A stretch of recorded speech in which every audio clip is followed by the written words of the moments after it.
पुत्र कपूत तो की धन संचय। मेरे माँ बाप ने नहीं सोचा था कि उनका लड़का कथा करेगा। मेरे पिता चने का ठेला लगाते थे तो उनको नहीं मालूम था कि मेरा बेटा कथा करेगा।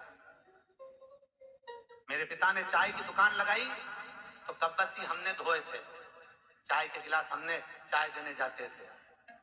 उनको नहीं मालूम था कि उनका बेटा कथा करेगा। जब उनको नहीं मालूम था कि उनका बेटा क्या करेगा तो हमको क्या मालूम कि हमारा पुत्र आगे जाकर क्या करेगा। इसलिए अपने कर्म स्वयं लिखा कर मनुष्य पैदा होता है, उसके भाग्य में कितना है उसको मिल जाएगा। इसलिए कभी हमने अगर आपको कथा में जितनी बात कहते हैं उतना अपन भी स्वयं अमल कर कर चलते हैं। आप चिंता मत करना, आपके लिए है सर्वस्व। कल एक बहन जी कह रही थी, गुरुजी मेरा पर्स गिर गया सालासर में, पैसे नहीं। बहनों, हमारे वो अग्रवाल जी आए हैं माउंट आबू से, उन्होंने कहा गुरुजी मेरे पास पैसे खत्म हो गए। हमने कहा ये 11,000 रुपए पकड़ो। एक बोले हमारे पास पैसा नहीं है, हमने कहा ये 5,000 पकड़ो। आप मिथिलेश सेवा समिति में आई हो, आपके पास अगर ओढ़ने के कपड़े नहीं हो, कोई बैग चले गया हो, साड़ी नहीं हो, जगन्नाथपुरी में किसी के सूटकेस चले गए थे, उनको वस्त्र दिए 4-6 लोगों को। जिनके पास जो नहीं है, अगर टिकट भी नहीं है तो समिति में सूचना करिए, मिथिलेश सेवा समिति आपका किराया देगी, आपको भेजेगी। आप बिल्कुल चिंता मत करो, आपके घर में आए हो साहब, टेंशन क्यों लेते हो। मुझे भी जोड़कर नहीं जाना है, आपका है, आपको समर्पित कर कर जाऊंगा। बेटा हूं आपका, पुत्र हूं। ना जाने क्यों भगवान ने सीहोर में जन्म दे दिया, ये तो मैं भी नहीं जानता। ना जाने किसके घर से कहां में जन्म ले लिया, मुझे नहीं मालूम। मेरी पत्नी कहती है हमको टाइम नहीं देते, मैं कहता हूं मेरे को मालूम नहीं, मैं क्यों समय नहीं दे पाता।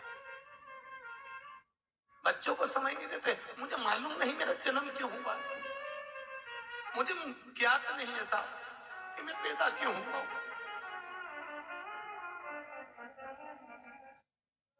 मेरे ससुराल वाले कहते हैं आप हमसे पूछते नहीं हो, मैं कहता हूं मुझे मालूम नहीं है मैं क्यों जन्मा। मेरे जन्म का कारण नहीं है। मुझे आज भी संस्कृत नहीं आती है, मैं बड़े बड़े वेद पुराण संस्कृत नहीं पढ़ता, हिंदी में मुझे पढ़ने का शौक है, रात दिन पढ़ता हूं। बस पता नहीं, मेरी समिति के लोग कहते हैं आप इतना क्यों करते हो, घर से फुर्सत नहीं मिलती किसी को भी। मुझे नहीं मालूम मैं क्यों करता हूं, मुझे ज्ञात नहीं है। आज भी मैं मेरे कलुआ से पूछता हूं मेरा जन्म क्यों करा है, मुझे बताओ, ना जाने क्यों जन्म।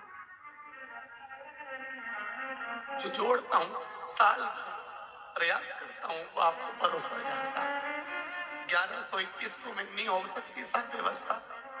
मेरे जजमानों का भगवान खूब भला करे साहब, असार पसार के देते हैं, खर्चा कर चले जाता हूं। अटैची लेकर आता हूं, उस अटैची को आपके सामने झटकार के दिखा देता हूं, आपने जो दान दिया वो कहां लग जाता। खूब बस एक निवेदन है, खूब भजन करो साहब, खूब करो। धन नहीं है ना, इस्माइल देना, ऐसा नहीं हो इस्माइल भी नहीं हो तो मीठी वाणी बोलना, बहुत देगा साहब। बेटा है मेरा गोरधननाथ, देने में कमी नहीं रखता। लोग चाहे ताने दें, कुछ भी कहें, बड़ी अलमस्ती में अपनी जिंदगी जियो भाई, बहुत अलमस्त। मनुष्य का शरीर है, हम भी नहीं मिलेंगे, तुम भी नहीं मिलोगे। चले जाता है उसको लोग 10 दिन 8 दिन याद करते हैं, उसके बाद कोई याद नहीं करता।